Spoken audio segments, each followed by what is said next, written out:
Bonjour à tous et bienvenue dans cette vidéo un peu différente dans laquelle je vais traiter d'une application particulière des variables aléatoires. On va parler de l'application de la notion d'espérance au poker. Ici, c'est pour traiter de la question de ce qu'on appelle usuellement dans le jeu la notion d'équité.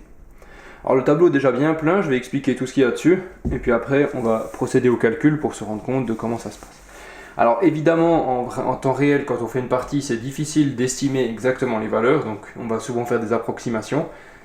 Mais pour le moment, c'est juste pour donner des bases théoriques de comment ça se déroule. Alors on imagine la situation suivante, et pour comprendre cette vidéo, je pense qu'il est bon d'avoir quelques petites notions de Texas Hold'em, telles que qu'est-ce que c'est que notre main, qu'est-ce que c'est que le flop, qu'est-ce que c'est que la turn et la river, et quelles sont les combinaisons qui font gagner. D'accord ? Alors, j'ai choisi ce cas d'étude particulier, et puis il y a donc trois cas différents pour la main de l'adversaire. Évidemment, on ne connaît pas toujours la main de l'adversaire, mais on peut essayer de la deviner. Donc, la situation est la suivante. Nous avons comme main Dame et Valet de cœur. Nous sommes face à un adversaire qui peut avoir différentes mains, nous allons traiter ces trois cas séparément. Et nous tombons sur le flop 2 de cœur, 4 de cœur et 7 de pique.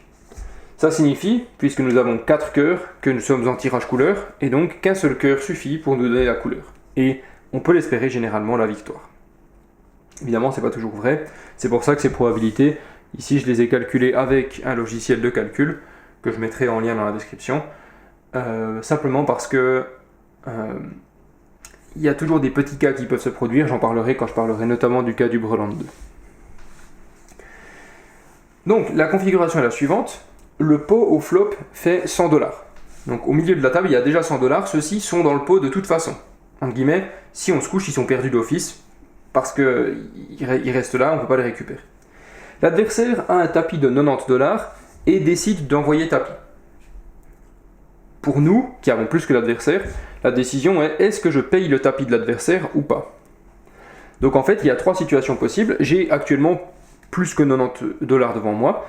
Mais j'ai trois options. Soit je me couche, ce qu'on appelle folder dans le jeu, soit je me couche, auquel cas je ne perds ni ne gagne rien à partir de ce moment-là, puisque je n'investis pas plus d'argent. Donc la décision à ce moment-là, elle est neutre. Je me couche, je ne gagne pas plus, je ne perds pas plus. Alors évidemment, je ne peux pas prétendre au pot, donc techniquement, probablement que ce n'est pas la meilleure solution dans certains cas, mais à certaines situations, on a meilleur temps de se coucher. Il y a le gain, c'est 190$. Il y a 100$ au milieu de la table, c'est le pot, plus les 90 que l'adversaire propose. Si on devait payer la mise et remporter le pot, on se retrouverait plus riche de 190$ par rapport à la situation où on se couche. Enfin, il y a la perte, évidemment, c'est si on paye les 90$ du tapis et qu'on perd, eh bien, plutôt que d'avoir simplement d'être resté à sa balance à zéro, eh bien, on a investi 90 de plus qu'on a perdu. Donc, avec ça en tête, on va pouvoir calculer l'espérance. Évidemment, le fold, on ne le compte pas, c'est juste la référence pour décider si on est gagnant ou perdant. Donc ici, premier cas, on estime que l'adversaire a top pair, top kicker. Ce qui est un cas assez standard sur un flop de ce genre. L'adversaire a le 7 qui lui donne la top pair, il a le top kicker avec l'as, il n'a pas de tirage couleur et il ne prend aucun cœur dans votre tirage. Votre probabilité de gain est de 53%. Car une simple paire vous suffit pour gagner, vous pouvez toucher un valet ou une dame, à condition que l'adversaire ne touche pas une double paire ou un brelan derrière. Ou il vous suffit de faire couleur, auquel cas l'adversaire est pratiquement drawing dead, il peut faire full backdoor, mais on va estimer que ces cas-là, voilà. Bref, on arrive à une probabilité de 53% de gain, et donc la question c'est quelle est l'espérance. Alors comme on le sait mathématiquement, l'espérance se calcule pour ce cas-là de manière assez simple.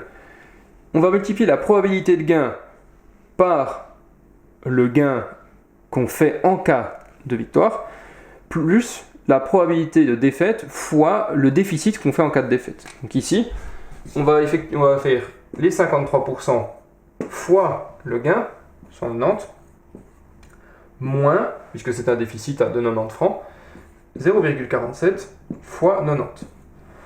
Ça tient compte des cas où on perd, ça tient compte des cas où on gagne. Évidemment, ici, la décision est vite faite. Dès que vous avez plus que 50% de chance de gagner, il est évident que c'est une bonne décision de payer. Vous êtes favori. En faisant ce calcul, on trouve que le gain moyen sur ce coup est d'environ 58$. Et donc la décision est évidente. Sur le long terme, si on devait jouer ce coup plein de fois, en moyenne, on récupère 58$ sur ce coup, c'est un très bon coup. Maintenant, on prend le deuxième cas ici, on se tombe face à une paire d'as. Donc ici, l'adversaire a une main supérieure à la nôtre, assez largement, puisque faire une paire ne nous suffit pas. Toucher une dame ou un valet n'est pas suffisant. Alors évidemment, on peut toucher 2 dames, 2 valets, dame-valet, mais disons que ce sont des cas qui sont plutôt rares comparés au cas évident de faire couleur. On estime en général que la probabilité de faire couleur au flop, en ayant un tirage couleur au flop, est d'environ 35% si on a l'occasion de voir la turn et la river. Ici, calculons notre espérance.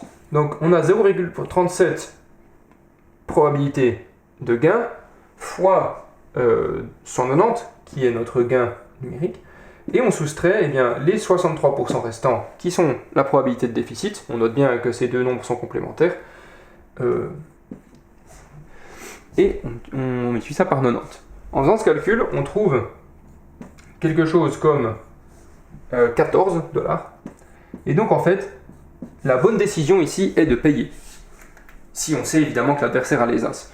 Alors, une main comme ça, souvent on peut assez la flairer quand même, parce que la paire d'as, souvent le comportement préflop est assez reconnaissable. S'il n'a pas les as, il a les rois, mais je veux dire essentiellement c'est la même chose. Et donc, avec ce tirage couleur et 2 overcards, a priori, sachant que cette gamme de mains existe, c'est généralement une bonne décision de suivre.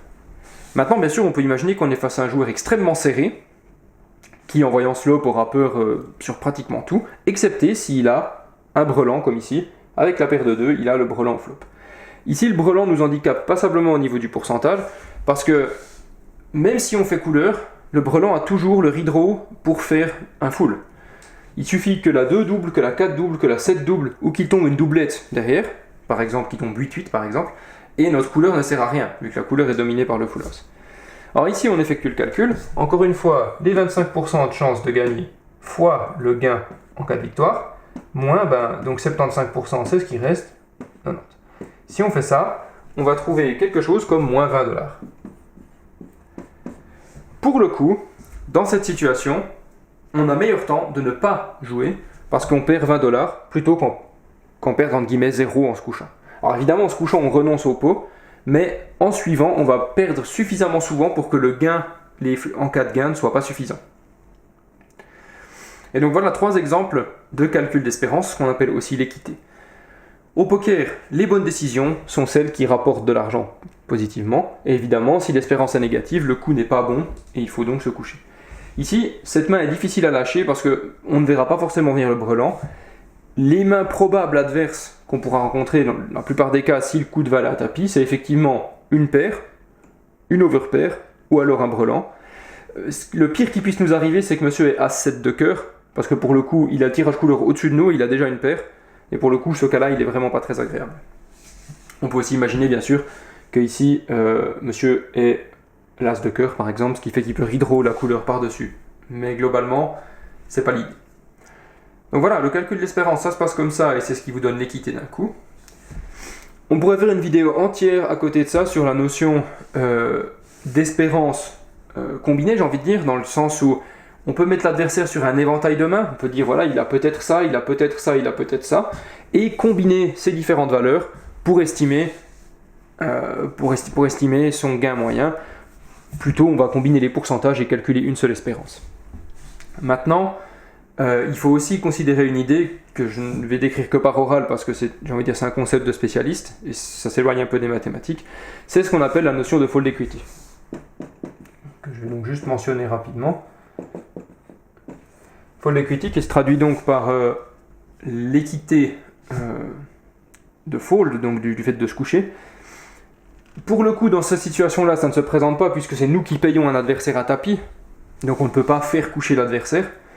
Mais il y a des situations où nous sommes l'agresseur, et la question c'est de se dire, si moi je vais à tapis maintenant, et que l'adversaire doit réfléchir s'il paye, alors s'il me paye, évidemment, j'ai de nouveau tout ce calcul de cotes, s'il paye, combien je peux gagner, combien je peux perdre, avec les pourcentages, mais il y a aussi une probabilité non nulle que l'adversaire se couche. Prenons l'exemple à l'envers, si c'est moi qui fais tapis, et que l'adversaire doit payer, avec As-7 de carreau, il pourrait se dire, ouais, peut-être que mon adversaire a fait brelan ou overpair, et puis payer avec juste le top pair, top kicker dans cette situation, c'est s'exposer à une situation où on est franchement loin derrière. Si j'ai par exemple brelan contre un 7 de carreau, A7 de carreau est pratiquement drawing dead, il est obligé de faire full par-dessus. Donc soit en faisant brelan de 7, puis il y a une doublette, soit en touchant As-As ou As-7, c'est extrêmement improbable, on parle de quelques pourcents, et donc la décision est franchement mauvaise. Et donc, en effrayant l'adversaire avec une mise et en étant l'agresseur, on peut forcer l'adversaire éventuellement à se coucher, et puis, vu qu'il y a une proportion des cas où l'adversaire se couchera et ne réclamera pas le pot, ça peut améliorer notre cote. C'est-à-dire qu'ici, le cas est scellé. De toute façon, si on paye, on va voir les cartes, il y a showdown, et puis c'est les cartes qui vont décider.